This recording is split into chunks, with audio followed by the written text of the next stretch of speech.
Good morning, welcome to Wales and to Cardiff. I'm Mark from the AHRC and I'm very pleased to welcome you here today to the first Connected Communities Festival.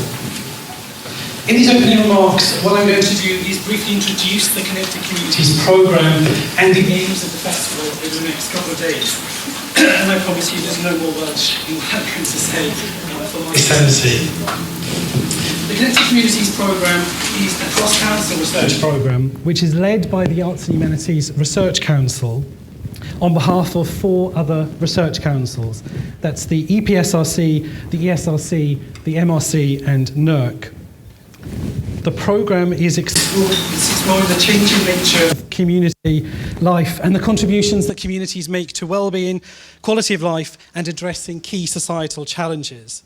It aims to build a powerful research collaboration between researchers and communities to generate both distinctive research insights and also meaningful legacies for the communities themselves. Key to this is the transformative nature of what the programme is seeking to achieve.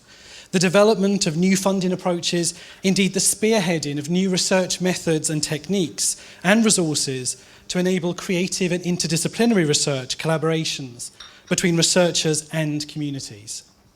Engagement with communities at all stages of the research and the development of approaches to co-creation, co-design and co-production lies at the heart of what the programme is seeking to achieve.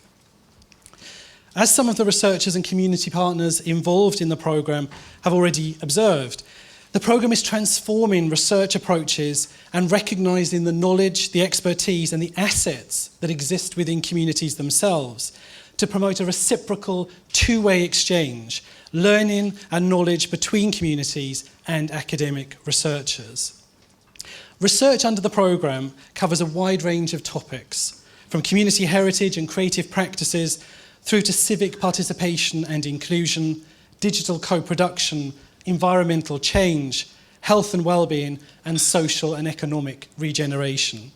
As you can see, it's a vast and ambitious programme of research challenges, let alone with the additional community dimension to them. But Connected Communities is very much a partnership programme. It is not about researchers in universities working alone, but it is about the group and the bringing together of a series of different communities and stakeholder groups into the research process in ways that have not taken place on this scale before. As well as being a partnership between the research councils involved, and I've already mentioned them, it's also between those varied research communities represented by those councils, but also the partnership beyond the research community itself. National, local, community organisations and hundreds of communities across the UK. These are not just local communities of place, but also communities of practice and interest, virtual communities, cross-national, diaspora, historic, transient and mobile communities brought together within the framework of this programme. There are approximately 300 projects that have been supported to date with funding of approximately £30 million, which has supported a mixture of both small-scale and large-scale projects involving around 500 different community partner organisations.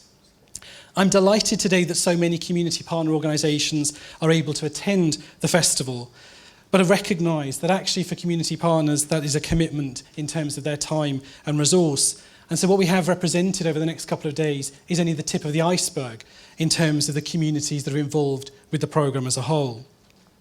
We hope, and this is one of the key legacies we're aiming for with the programme, will be a development of a community of researchers and community partners with experience, skills in community engaged research, which is also sustainable. As part of building this legacy, I'm delighted to welcome in particular the many early career researchers who are attending the festival and who we hope will become future research leaders in their field through the work of Connected Communities and the way in which it is supporting early career researchers in particular. There are over 40 early career researchers who will be attending a research development workshop taking place at the festival on Thursday. The programme continues to grow and develop, and later this year we will be announcing a series of new projects exploring the potential for research in design to develop new avenues for community-engaged research and new projects building on the outcomes of a workshop held earlier this year on addressing the challenges of disconnection, division and exclusion. This is, as I've said, the first Connected Communities Festival that we've actually held. The decision to hold a more ambitious event in terms of a festival this year reflects the fact that in many respects the programme has outgrown the nature of the previous summits and showcases events that have already taken place. The festival allows us more space for the enormous creativity and enthusiasm, interaction and engagement that there is within the programme, and to facilitate more ambitious and sometimes experimental approaches to wider engagement with communities and publics that have not previously been part of the programme's activity. Once again, we have been delighted by the response we have had from across the programme and a wide range of community partners to the call for ideas for organising events and activities as part of the festival. So much so that even after expanding to other venues, and you can see we are taking over a little bit of Cardiff for the next couple of days, we are still bursting at the seams. It is a very crowded programme of activity, but also the spaces are full of activities, ideas, and indeed exhibits.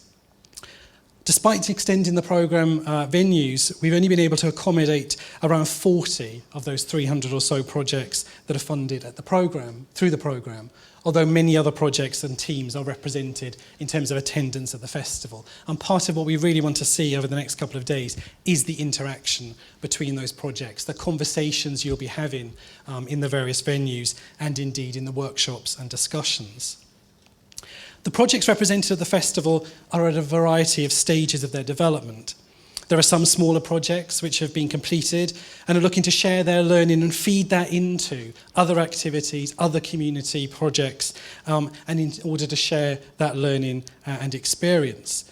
But there are also some larger ongoing projects which are still works in progress, still part of that contribution that you can make as delegates of the festival into those ongoing research discussions. There are also some new projects presented at the festival, such as our 5 engagement centres for the centenary of the First World War, and a cluster of projects which started late last year to explore the potential use of digital technologies to co-produce assets of value to both future research and to communities themselves. These and other new projects represented at the workshop are still at early stages of the Connected Communities journey, and will welcome opportunities to engage with community partners they've not had conversations with yet, but also other researchers during the course of the next few days. We continue as a research council and as the individuals involved in the Connected Communities programme to be deeply impressed by the creativity within the programme and the willingness to try new approaches, experimentation and development of new ideas and new methodologies is key to what the programme is seeking to achieve. And you've really responded incredibly well to that challenge that we've pushed back to you. We are very grateful for all the work that has gone into preparing for the festival by both research teams and community partners from across the UK.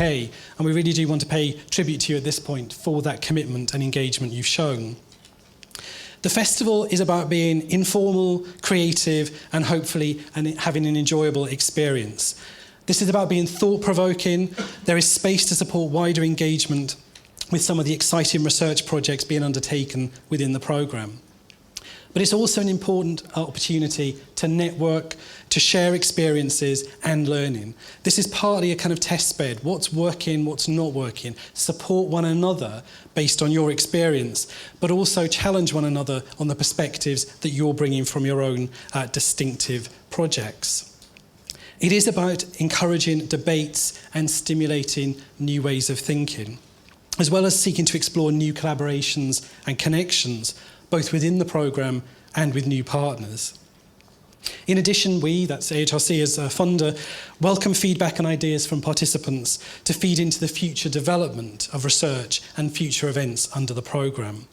And just as a quick point, I mean, I've had a look downstairs at the displays that are already being set up there, and it is very, very telling that so many of them are based on you coming along with post-it notes, whatever, and actually feeding into those projects, part of the discussion, setting collectively as a programme some of those research questions and agendas. Now, I cannot think of anywhere better to hold our first festival on this scale than Cardiff, and I do say that as someone born and brought up in Swansea, so you'll appreciate that it does have a real sense of feeling that I'm able to say that, particularly on live stream. But Cardiff is very important for this, given the cluster of really innovative projects that we've seen hosted here in Wales's capital city and also dispersed more widely across Wales. You'll be able to hear about just a small selection of these later in this particular opening session, including the Car Heritage Project, which we were delighted to hear just a few weeks ago has won the overall prize from the National Coordinating Centre for Public Engagement for their Engage Awards 2014. And that's a real tribute to actually the work of that project, but also the way in which it's challenged assumptions about how public engagement with research actually operates. Moreover, we have been particularly bowled over by the tremendous enthusiasm and welcome that we have received from partners here in Wales since we announced that the festival would be hosted here this summer. And not only that, but of course we've been able to demonstrate to everybody that it's always sunny in Wales, even though we've shut it out behind me. Do take the opportunity while you're here to have an explore of Cardiff Bay and indeed join in some of the events that are taking place across the city. That's it from the funder's perspective. And what I'm going to do is hand over to our two theme leadership fellows, Keri and George. Those of you who've been at summits in the past will be familiar with Keri and George. They're very much taking the lead now on two angles, really, thinking about where the Connected Communities programme is heading, but also, quite importantly, reflecting on the legacy of what's been funded so far and bringing that into something coherent for us. And I expect nothing less than coherence from Keri and George at this point in proceedings. Okay, so good morning. I'm Keri Facer. I'm Professor of Educational and Social Futures at the University of Bristol. That's what happens when you get to write your own job title. My interest in the programme is thinking about its potential to create a whole new generation of researchers and community collaborators who take it for granted that collaboration between university and society is normal. This is where I think we're trying to go with this programme. This is what our ambition is. And I think what's exciting about this festival is that we're starting to see a lot of projects that are showing how this might be done and some of the benefits, the academic and the social benefits that come out of that collaboration. And let's be clear, this is not about universities doing public engagement. Okay? This is not what this programme is about. This is about serious research that is better because it draws on the talents, on the expertise, on the experience, and on the challenge of community collaborators. It's better because it also has a serious impact in the world. And this challenge from community collaborators is important because doing this sort of work is hard. Let's not pretend it's straightforward. Academics can still sometimes go out to communities and think that lecturing, and I know that this seems a bit odd as I'm standing here with a microphone, is the right way of engaging, or simply seeing communities as an easy way to collect data. In the same way, sometimes community, civil society, local government, organisations can come to universities and see them as a way of getting the evaluation done that you need to get done to enable you to make the funding bid. So it's tricky, this sort of work. It's challenging. And what we're doing is we're learning about what makes it work well. So I just want to take a little moment and say what seems to make these projects work well. They work well when there is mutual respect between the partners. When we recognise that we are different, we're bringing different sorts of expertise. And when we have a conversation at the beginning of the collaboration that says, what is research? We use this word all the time. What do we actually mean by it? What are we trying to achieve when we're coming together in this process? And I think we also need to recognise sometimes that there's different motives at play. Quite often, civil society organisations who are involved in the collaboration see knowledge as a tool for action. Quite often, the academics will see action as a tool for getting knowledge. These are potentially contradictory, but when projects work well, they work well because we recognise that's a dynamic relationship. These are cycles.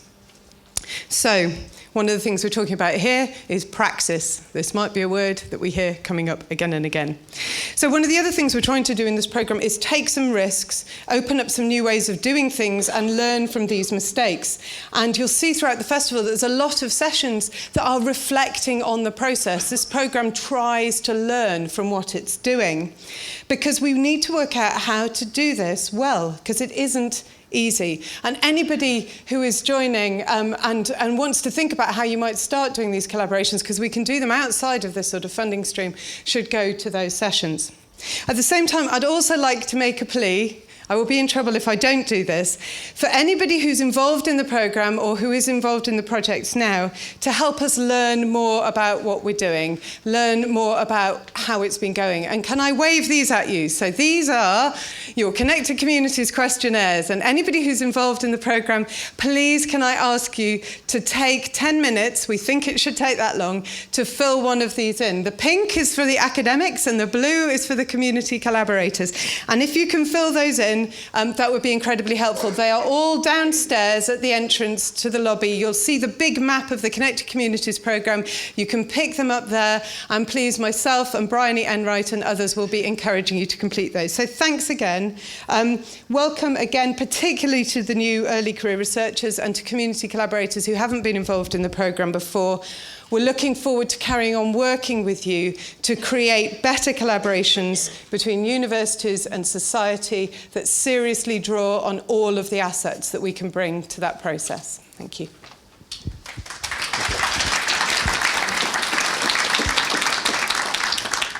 Okay, my name's George McKay. I'm Professor of Cultural Studies at the University of Salford, based at Media City. In fact, in the distant past, 30-odd years ago, I used to be a community musician as well. And so I have this long-standing interest or failed experimentation in combining community arts, creativity, and a little bit of thinking about things. My interests are in, as the website puts it, cultural studies with a soundtrack. Disability in culture, the cultural politics of popular music from jazz to punk, protest and advocacy movements, the polemic landscape of the Radical Garden or the Free Pop Festival, the practices and ideas of community and participatory arts. One of my key roles on Connected Communities is to ensure and champion the critical central presence of arts and humanities scholarship, texts and practices. In what ways are communities creative? How does creative practice produce or exclude community? How are communities misrepresented, romanticised, invented, mediated, nostalgised? This last one's important for us at Salford because ITV has recently opened up a brand new build of Coronation Street set. So the idea of nostalgising and mediating community is timely for us. I said a moment ago I was interested in festivals, and here we are at one. And this event really does feel like it has the quality of a festival. It's not just a summit or a gathering of projects and partners like Mark was talking about earlier. It's more than a showcase. There's more here, I think. Partly it's quantity and the sheer range and variety on offer across multiple venues, taking over and remaking space, claiming the public sphere. It's also, I think, the spark of celebration I feel here. Have we really made all this together? And the chance of encounter, of fun, of provocation, juxtaposed and clashing. These are all aspects of the attractiveness of a festival event. And okay, another key aspect of the carnivalesque is the temporary inversion of the norm and an overturning of everyday rules where the distinction between participant and observer is blurred. We might manage some of that here at a punk rock concert or a participatory performance or a political march. We've got all of these. But we might also just discover a little piece of quiet magic, an idea or a thought via the earthy hand of an archaeologist or a gardener. We've got those as well. From a dig to a gig, from a walk to a talk, from holding a banner, this one's good, to being a flaneur. Yeah. That's the best one, right? I've got one more because, always add one more, just anticipate the disappointment. From a bazaar to possibly the bazaar. It's all here, folks. Roll up. Roll up.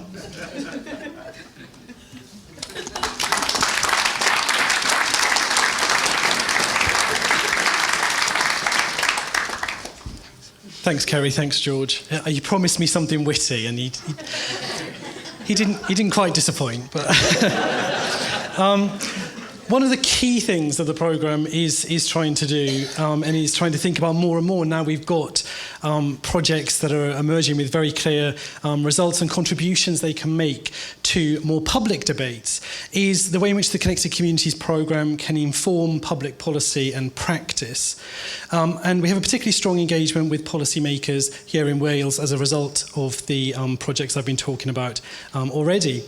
I'm therefore delighted to welcome Jeff Cuthbert, who was first elected to the National Assembly for Wales in 2003. And was appointed Minister for Communities and Tackling Poverty in the Welsh Government in June 2013. And you'll see the speaker biography in your pack. Amongst many things, Jeff has been responsible for initiatives on the built environment, Healthy Living Group, and the cross-party group on diabetes. Alongside that, he also co-chaired and co-founded the cross-party beer and pub group. So George may well want to have conversations with him later on about that walk or crawl. And key to this, I think, actually, is in terms of Jeff's involvement with a number of local initiatives in Caerphilly. Most notably, in fact, here he is chair of the Caerphilly Miners Community Centre Management Committee. And I think Jeff will be touching on some of those issues in what he's about to say to us today. So if you can welcome Jeff, please.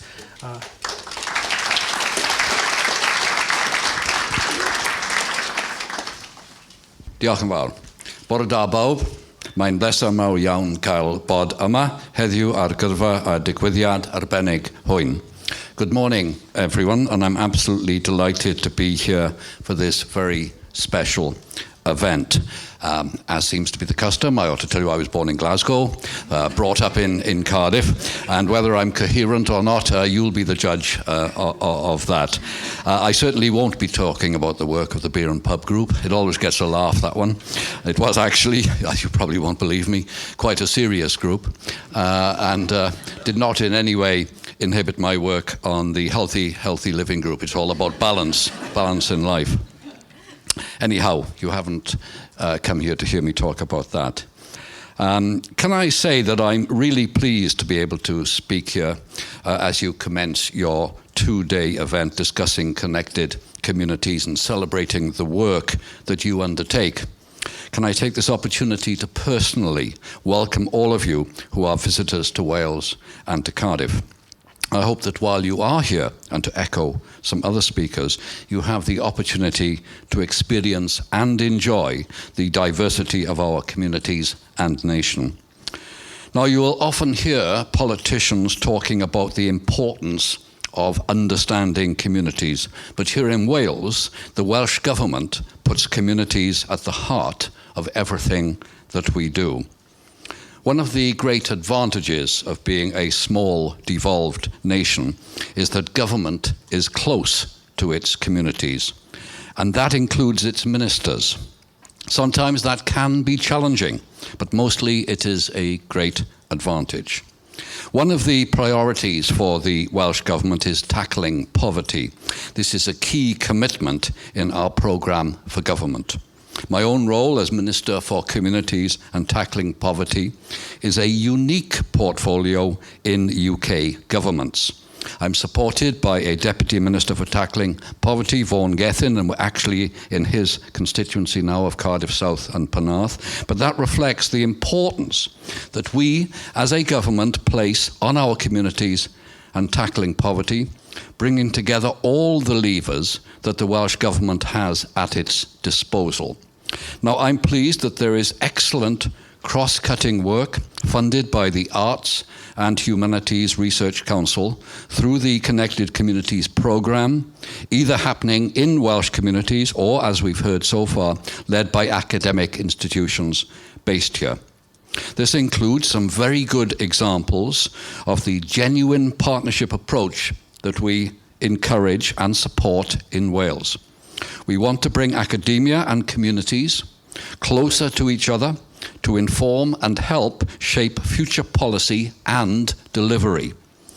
The future for all of us remains challenging. Whilst there are signs of economic recovery, public spending remains under pressure and will do so for the foreseeable future. This impacts most acutely in the poorest communities.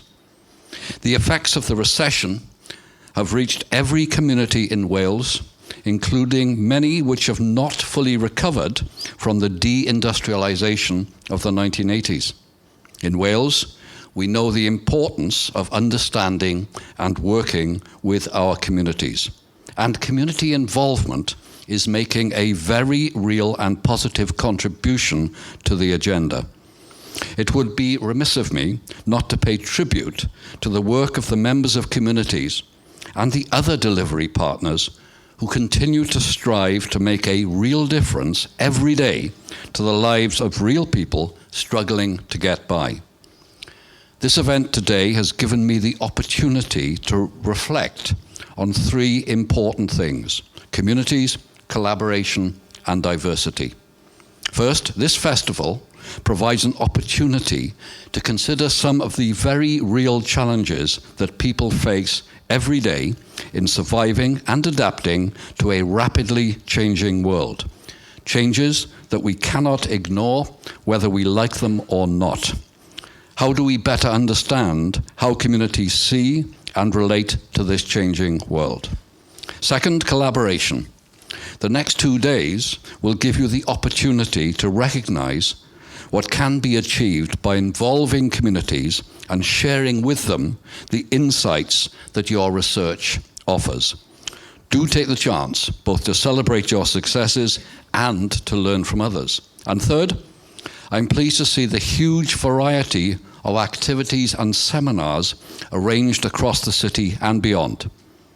The programme gives you the chance to experience the importance of your work with communities and the richness and diversity of life in Wales. As I have said, in Wales, communities are at the centre of everything that we do and the way that we, as a government, invest and plan for the future. Now, before I finish, I would like to take this opportunity to highlight two other important examples of this. That is our Future Generations Bill and the Community First programme.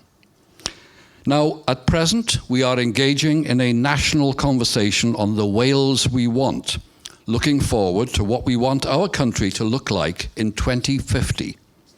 Future champions from across Wales have been recruited to engage people and communities on the long-term future of Wales on behalf of our future generations.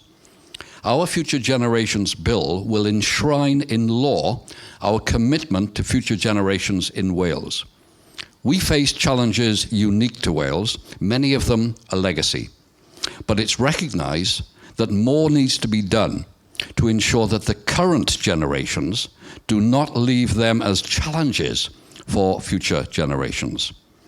This groundbreaking bill is about our generation taking responsibility for improving the well-being of Wales by providing a sustainable Wales both now and for the decades to come.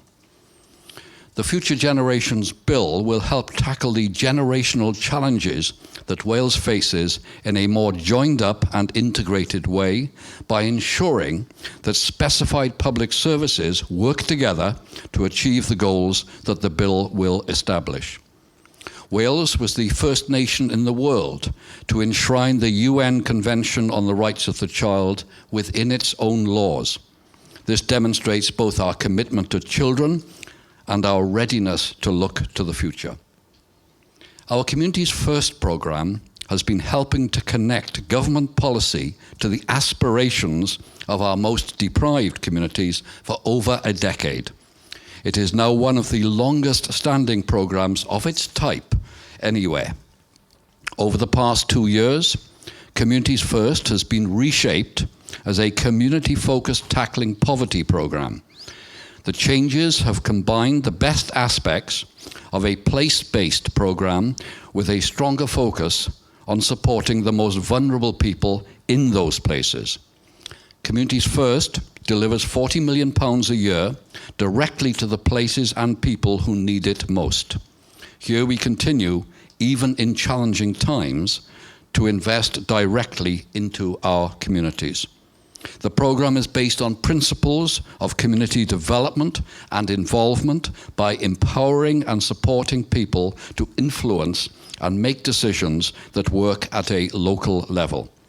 I'm delighted that through our Communities First programme, the local community in Ely Caira, here in Cardiff, is directly involved in the Connected Communities programme with Cardiff University working on the Cair Heritage Project. Now, this is happening in a deprived community facing many challenges only a few miles from where we are now. I know that through this partnership, people's lives have changed, with them learning new skills, developing confidence, and in some cases, finding work again after many years of inactivity. Now, I have no doubt that your discussions will raise as many questions as answers regarding the nature and changing structure of communities. I look forward to hearing the outcomes of your debates, and I hope that many of you will choose to further develop your work in Wales amongst our communities. I understand that we will now see some examples of work being undertaken in Wales. So I truly hope that you all enjoy your stay in Wales and Cardiff over the next 2 days of events and celebrations, and I wish you well for the future. Diolch yn fawr. Thank you very much.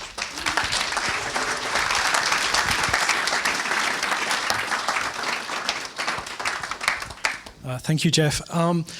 As has already been hinted at, before we let you loose on the city, we're going to give you an insight into 3 projects that are led from the University of Cardiff. I mentioned earlier that there's a real cluster of innovative and creative projects, but one of the things that's very interesting is how different that creativity and innovation is, how these projects are each taking a very different approach, and that's kind of what we're going to showcase to you in this particular segment. So we're going to have Professor Ian Hargreaves from the University of Cardiff, who leads one of the first very large, in terms of funding, grants that were awarded under the programme, and that project is Media, Community and the Creative Citizen, which is looking at the relationships between communities and the creative economy. Then we'll move on to Eva Elliott, again from the University of Cardiff, who's co-investigator on representing communities, developing the creative power of people to improve health and well-being. And that's a large grant which was funded relatively recently, but following a 3-day research development workshop that was actually held here in Cardiff. I know that Eva is going to have to rush off pretty quickly after what she said, because she's actually taking part in the Banner March, which is going through the city, so she needs to head off to that pretty swiftly. And the third speaker is going to be Dr. Dave Wyatt, again from Cardiff, who leads the Cair Heritage Project, which, as we said, was funded as part of the Research in Community Heritage Partnership with the Heritage Lottery Fund's All Our Stories programme. And very recently, as I've already said, won the History and Heritage Award, but also was the overall winner at the NCCP Public Engagement Awards for 2014, beating off stiff competition from some 230 other entries. So very much leading the field there. I'm going to hand straight over to Ian to say a few words about his project, then we'll hear from Eva, and then from Dave. Thank you very much, Mark. It is really a huge pleasure to play a home game here in Cardiff. The work that we are doing, Media, Community and the Creative Citizen, is trying to understand how digital, online, social media open up new possibilities for communities, whilst also requiring strong critical probing about how they are used and what they can do and what they can't do. Our work is, we're doing important parts of this work in South Wales, but we're also working in Bristol, in Birmingham and in London. And we, I think, are going to be the first of the so-called big projects to complete. We complete our work just before the end of this year, and we have a big end of programme conference in September in London, which I hope many of you will find the opportunity to come to. The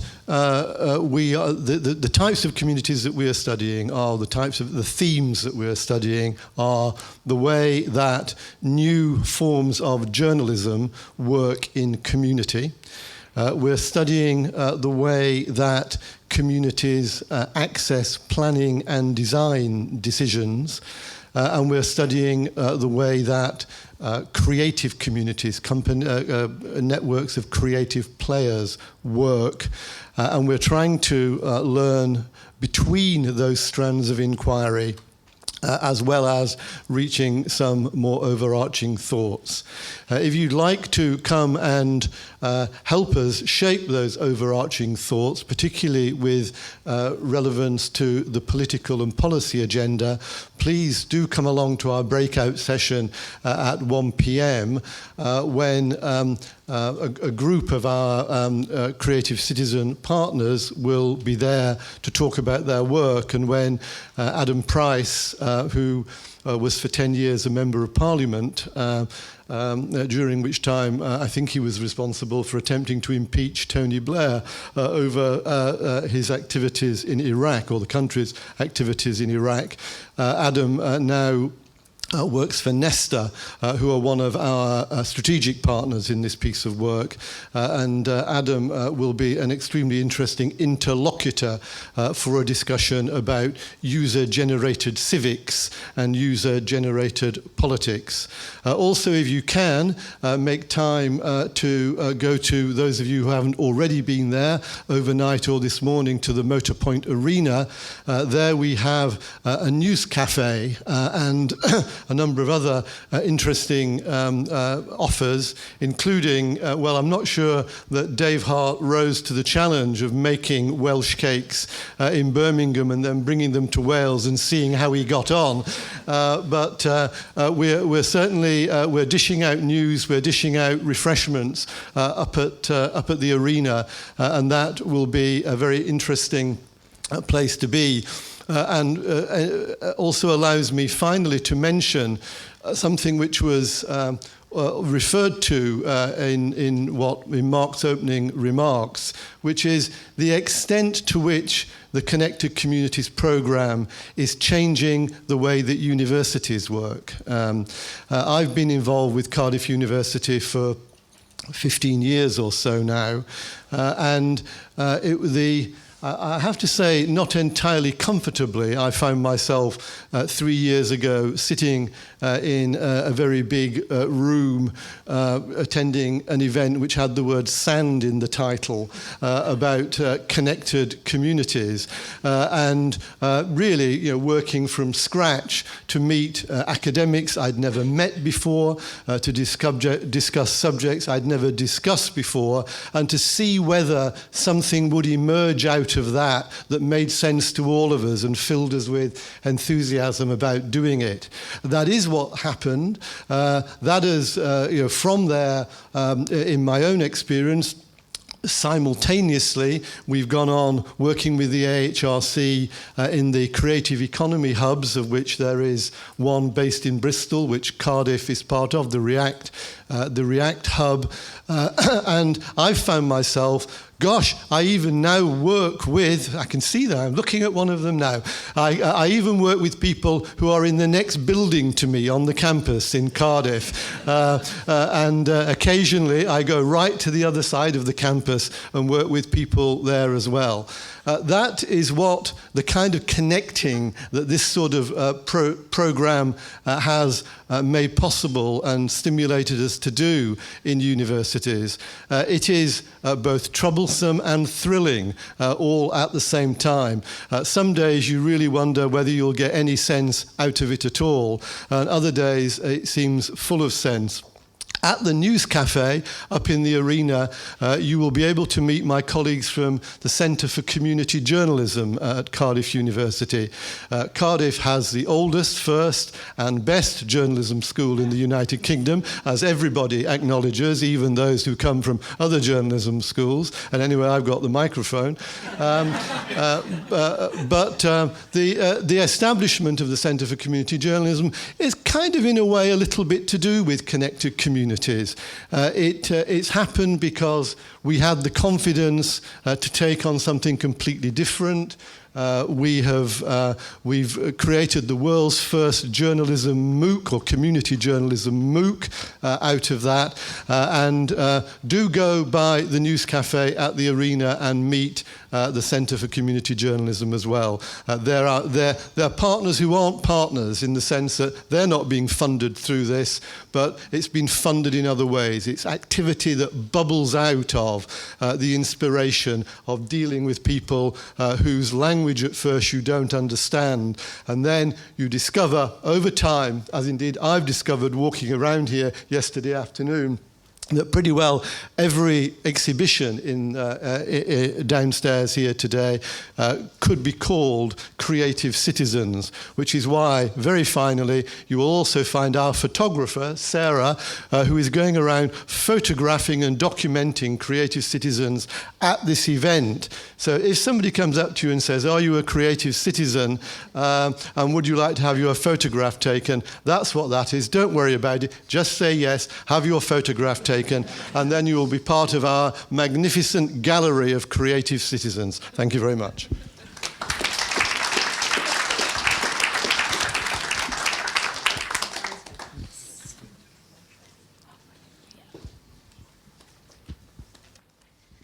Hello, I'm Eva Elliott from the School of Social Sciences at Cardiff University, and I'm here in place of Gareth Williams, who is our PI, but unfortunately can't be with us today.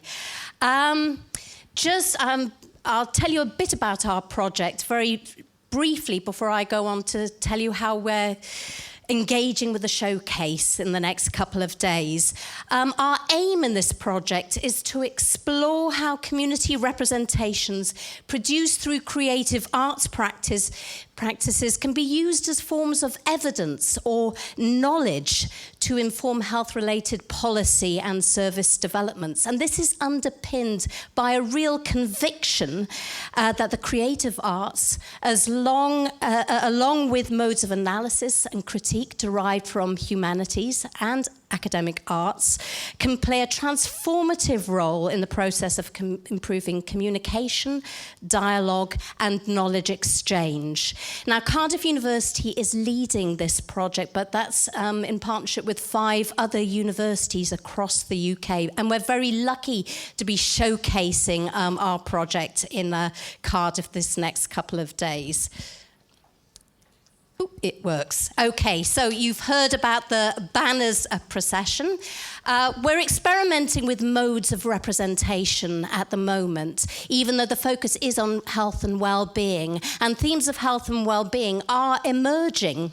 But for the showcase, we're focusing on banners as forms of representations. I'm very pleased, by the way, that Jeff Cuthbert and Paul Deere are here today, because in our Representing North Merthyr case study, we've been looking at the community's first delivery plan and looking to see how we can deliver that plan. So what we're doing is directly relevant to the people living in North Merthyr.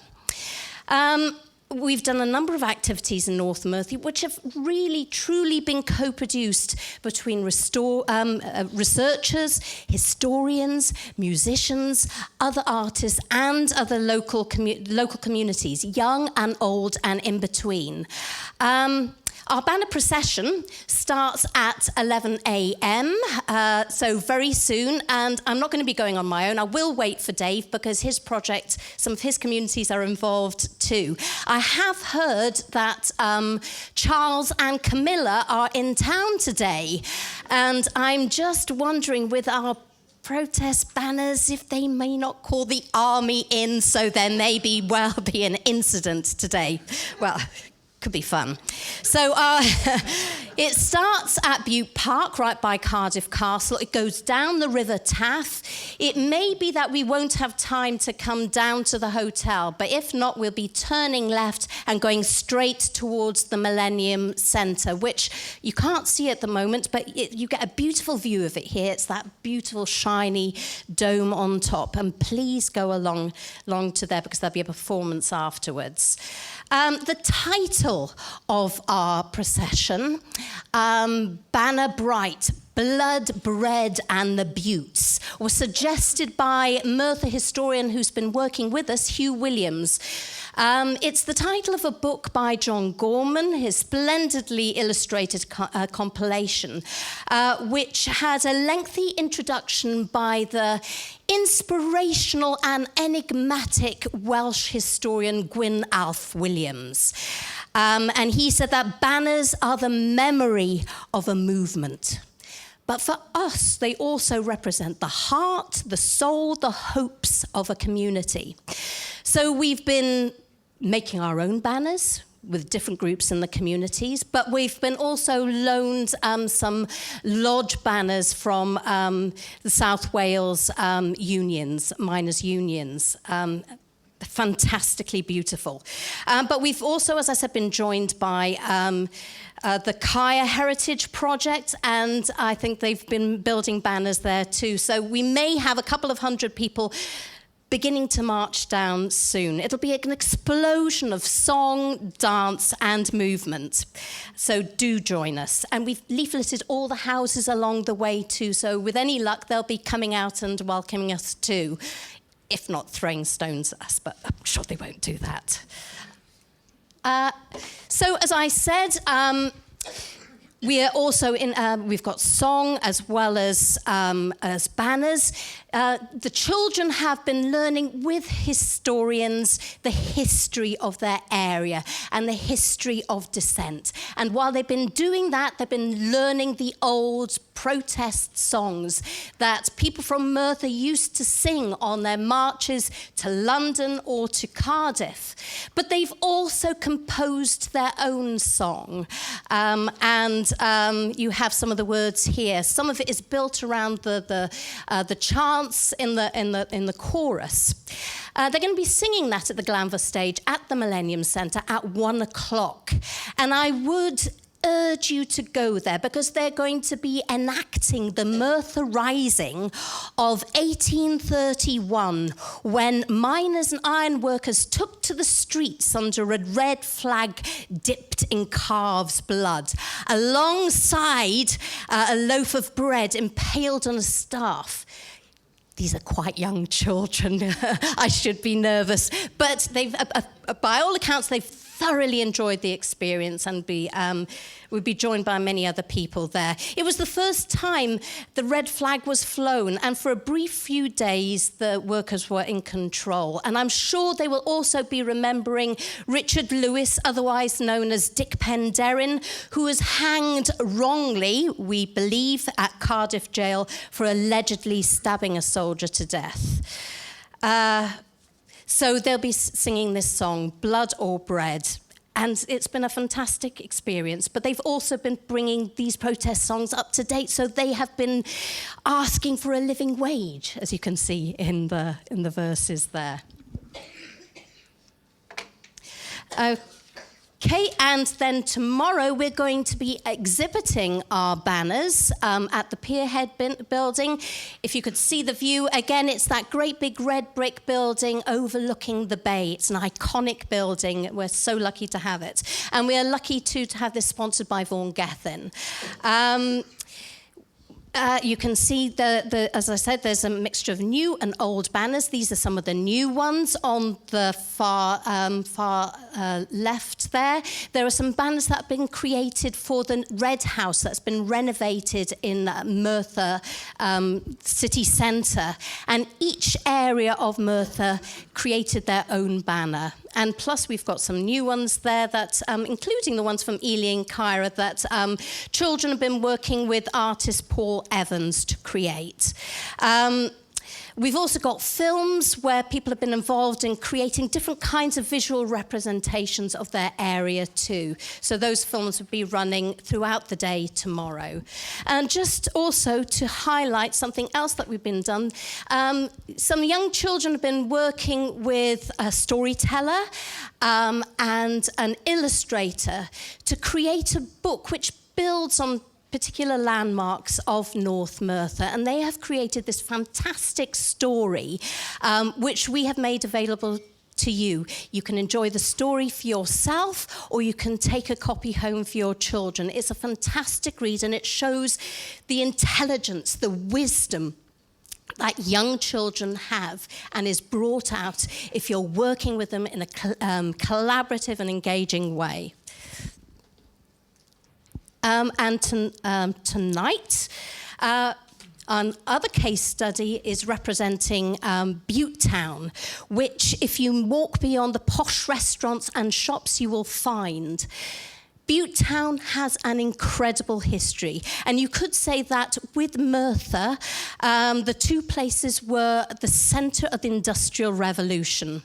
The first £1 million cheque was signed a stone's throw away from here at the coal exchange. And as a port shipping coal all over the world and attracting labour from all over the world, Cardiff is home to one of the oldest multi-ethnic communities. So representing Butte Town case study is allowing us to explore representations of Butte Town held by those with emotional ties to the area, with a particular focus on the views, experiences and lives of Caribbean elders. Tonight, in partnership with National Theatre Wales, we are inviting you to an evening of performance, reminiscing and sharing with members of the Caribbean community for whom Butte Town has special significance, whether they live here still or not. They may still socialise here, play dominoes, they may pray here, for instance. The National Theatre Wales model is rooted in a performance debate that responds to a local issue in a creative session. Now, there may be still some free places, but tickets are limited to ensure that local participants are not overwhelmed. The event is primarily for them.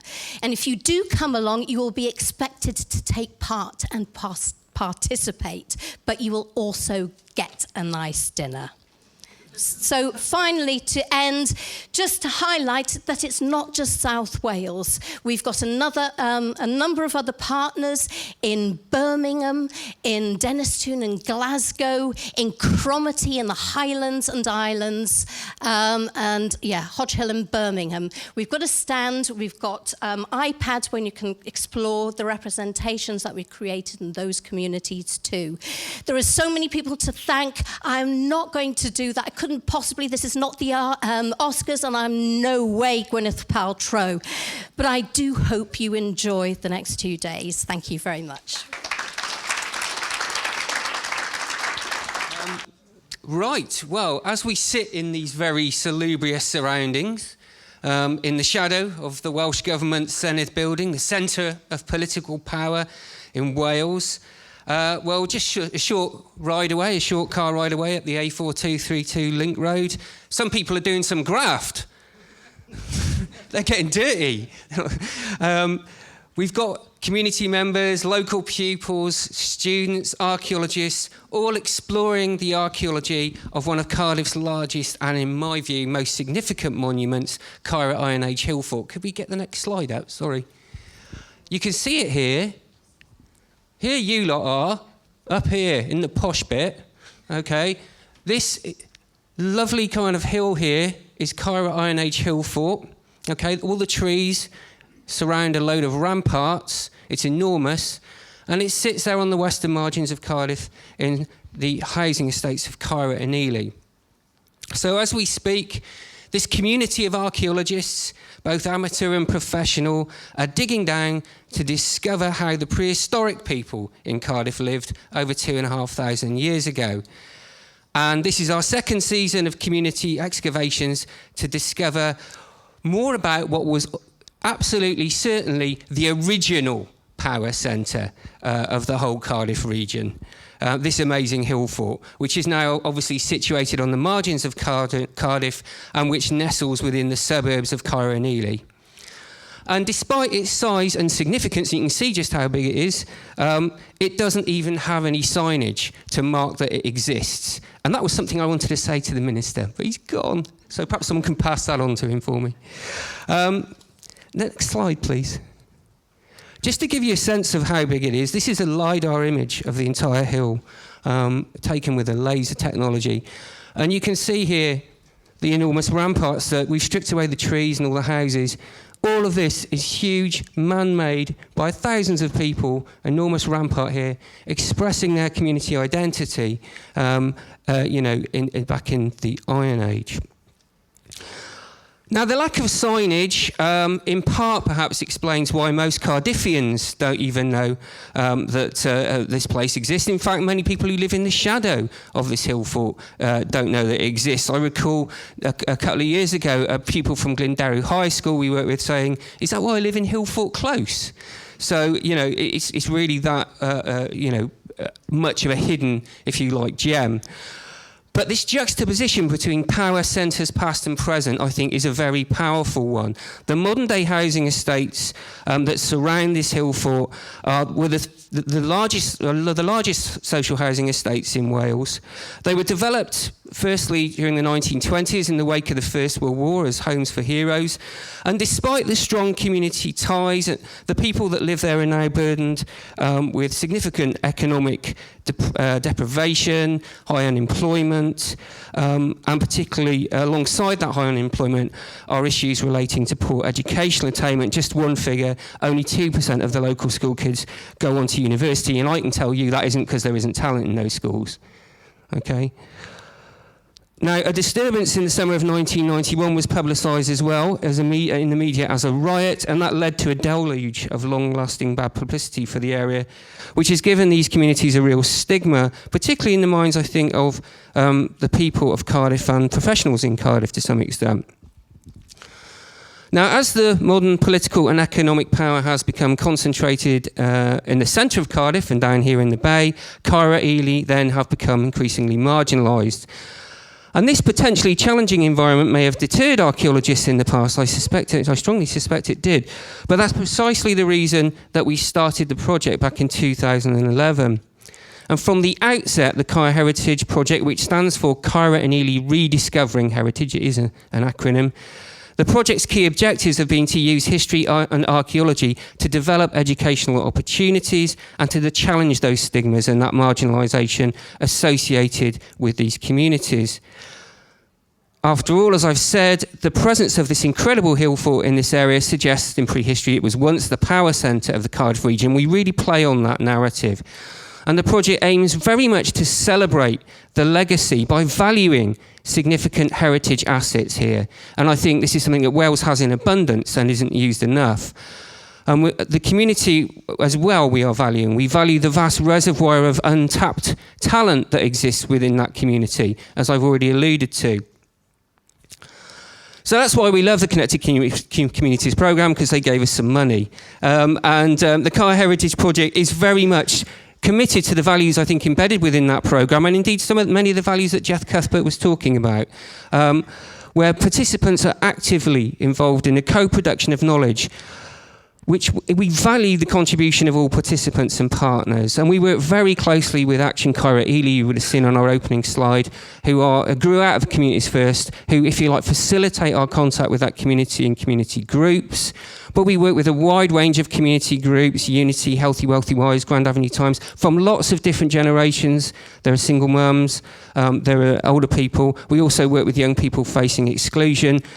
And we very, very closely work with the local schools, especially the secondary schools in the Western Federation, where we've embedded quite a lot of stuff in the curriculum, and those pupils from those schools will be up digging with us this summer. So we don't really think in terms of audiences.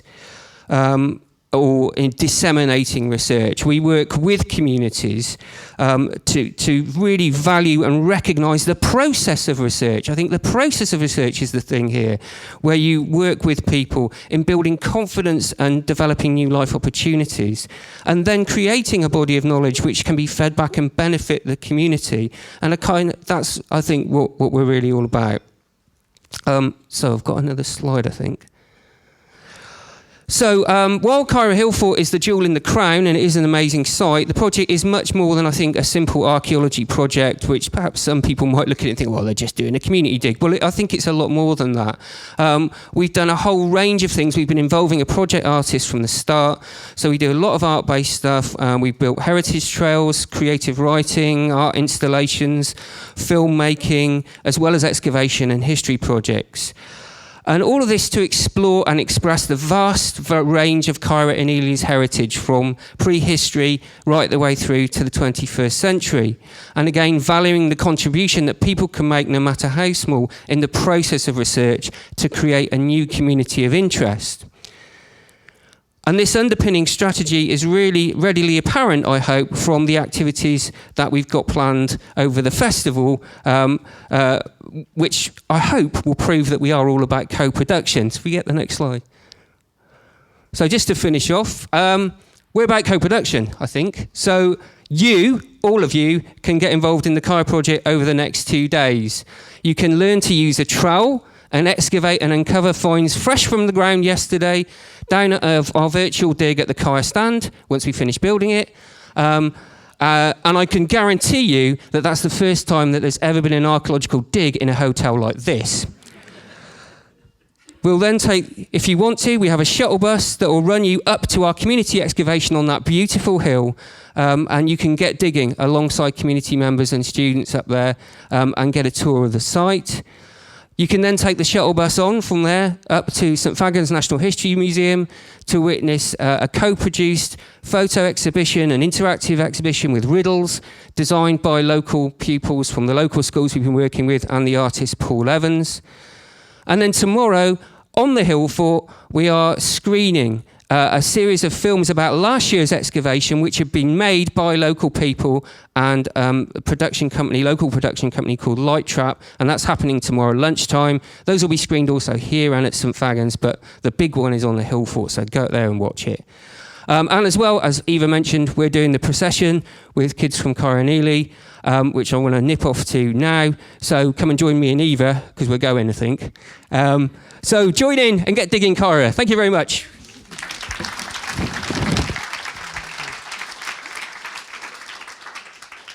Okay, you've been talked to for quite a bit of this time. It doesn't feel like a festival unless you go out there and do it. Go forth and co-produce, I think, is going to be my motto for today. Thank you very much. Diolch yn fawr.